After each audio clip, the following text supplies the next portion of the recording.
It's the ill-fated automobile matchup, van versus car.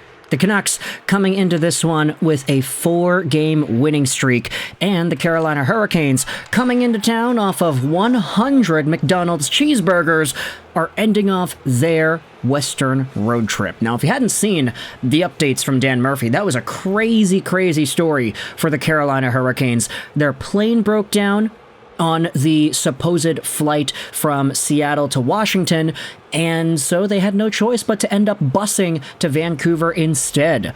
Brent Burns ordered the team dinner at McDonald's on the app, 100 cheeseburgers allegedly, and he was not able to walk in through the drive-thru because the McDonald's was closed. He had to go into a stranger's car to get the 100 cheeseburger order through.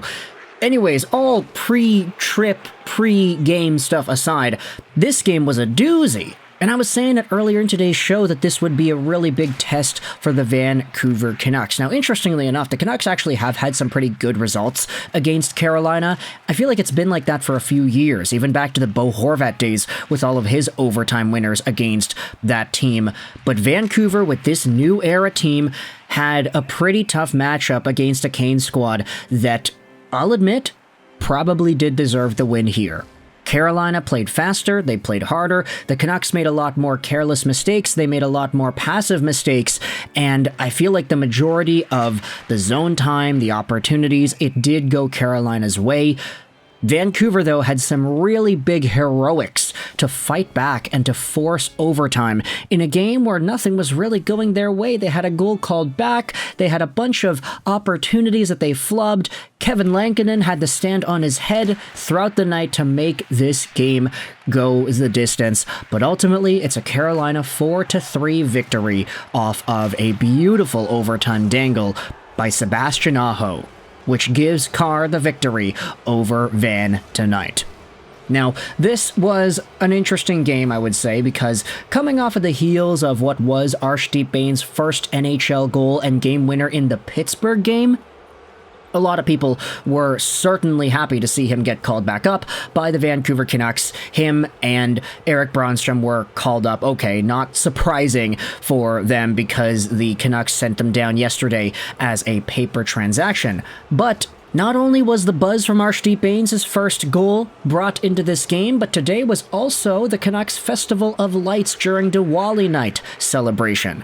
We saw the pins going around, we saw the new jersey and the logo, awesome stuff here from the Vancouver Canucks marketing team. And unfortunately, that extravagant energy that was taken into the game with an Arshdeep Bains goal was disallowed. But we'll get to that actually a little bit later. We want to go in chronological order here. We'll talk about the disallowed Bains goal in a second. But in the first period, this one started out with a lot of pace. Like, the first 6 minutes of the game, I think there wasn't a whistle. The Canucks and the Canes were just going back and forth with a lot of speed and a lot of pace, lots of good shots. Lankinen had to make some solid saves, but it was William Carrier, 6 minutes in, who ends up driving the puck forward on a one-time slap shot as the puck bounces and gets free over to him on the right side. It's literally the first stoppage of the game as Carrier scores to make it 1-0. But the Vancouver Canucks, they're playing a speedy team. They got to respond with some speed of their own. JT Miller drives wide on Pyotr Kochetkov. Kochetkov tries to poke check the puck away. Miller ends up knocking the stick out of his hands, wraps it around, throws it in front, and Brock Boeser is there on the 1T to score. 1-1 game.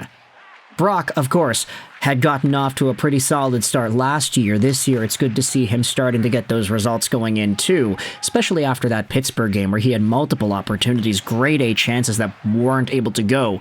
But the first one here ends up going. The Canucks, 2 minutes later, end up getting another goal, though. Daniel Sprong on a fishy zone entry, dipsy-doos back to the point, Hronek the shot, the rebound is loose, and Bains is in front. Net front presence makes it 2-1, and Vancouver has the lead. Until the challenge for offside is made.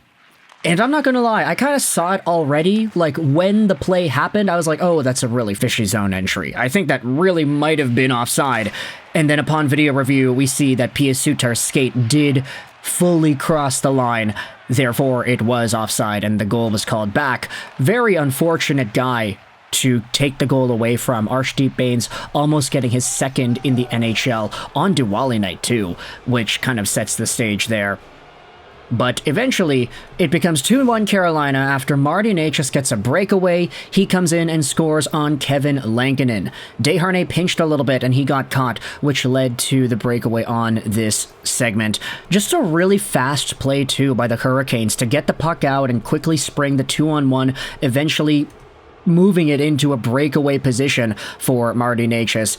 It's hard to beat that guy if you're Kevin Lankinen. So Necas ends up scoring. It's a 2-1 game. And then into the third we go, where the Hurricanes quickly make it 3-1. The Canucks got burned on a 2-on-1 with Jake DeBrusk covering for the defenseman. Both DeBrusk and Hronek didn't block the cross crease, so the pass comes across and it's Jack Roslovic with a wide open net, making it 3-1 Carolina. I would say that of the 3 goals Lankinen let in to open up the game, only really the Carrier goal was maybe his fault. It was a one-timer, so you could really hope that your goaltender is able to stop those. But the other ones, I mean, Necas breakaway, and then Jack Roslovic 2-on-1, not really the goalie's fault there. The Canucks then got themselves a power play. They sucked. They were really bad on the man advantage, I would say, in this game. And the rest of the second period was filled with a lot more big scoring opportunities. Kevin Lankinen had to make his saves known, extending the left pad twice. This was immediately after the Canucks power play. The Hurricanes also had a 2-man advantage for 41 seconds, and the Canucks killed it off, only for Pius Suter to come out of the box, get a breakaway of his own, and get robbed by Kochetkov, stoned twice on the rebound as well. A few minutes later, Daniel Sprong, 2-on-1 chance with Pius Suter, a shot, and it's an easy save for Kochetkov. Pius Suter had 2 glorious chances in this second period. His shot, though, unfortunately, is kind of a muffin shot. It doesn't really go. 4 minutes left to go. This is where Jackson Blake walks right in and spins the pants off of Kevin Lankinen, but guess who's behind in the crease to block that puck and to swat it away? A combination of Kiefer Sherwood and Vinny Desharnais.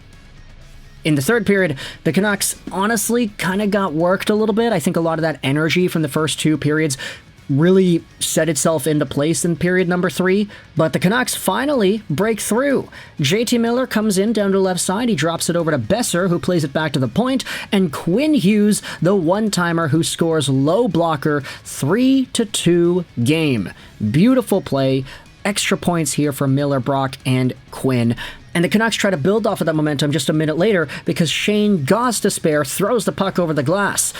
The Canucks, though, were not able to convert in their extra power play. In fact, the best chance on this man advantage was Seth Jarvis. He had a 2-on-1 cross-crease opportunity that was stopped by Lankinen, and I actually have Jarvis on my fantasy team, so I was kind of cheering for him to get anything going. He had a bunch of shots, but no goals. He had like 3 opportunities, I would say, to maybe score a really nice one, but he didn't. At this point, though, Kochetkov is making some saves. Miller had a breakaway, but he kind of got hooked on it and wasn't able to shoot. No call. Elias Pettersson had a really nice play where he tried to wrap the puck in front, but he got absolutely pummeled to the ice by Andrei Svechnikov. But eventually, on another little chip play by Vancouver, the puck enters the Carolina zone. Kochetkov exits the crease, tries to play it away, but Daniel Sprong forces it out to the side. Kochetkov's way out of his net. Sprong sends it back over to the point. Suter is there, walks in, he shoots, and he finally scores a goal, tying things up 3-3. Suter had some great opportunities in this one and finally buries it.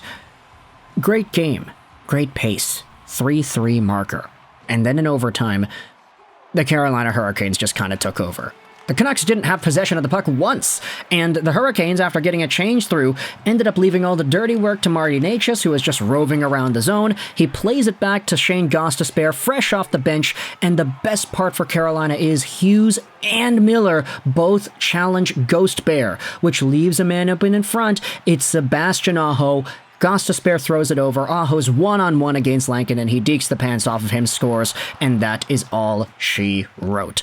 Let me know your thoughts in the comment section below about the Canucks losing at the hands of the Carolina Hurricanes. I felt like Carolina was the better team, so the result was earned, but it's good to see Vancouver still getting loser points in these early parts of the season. Let me know your thoughts in the comment section below about the Canucks and Hurricanes game. I hope you enjoyed this video.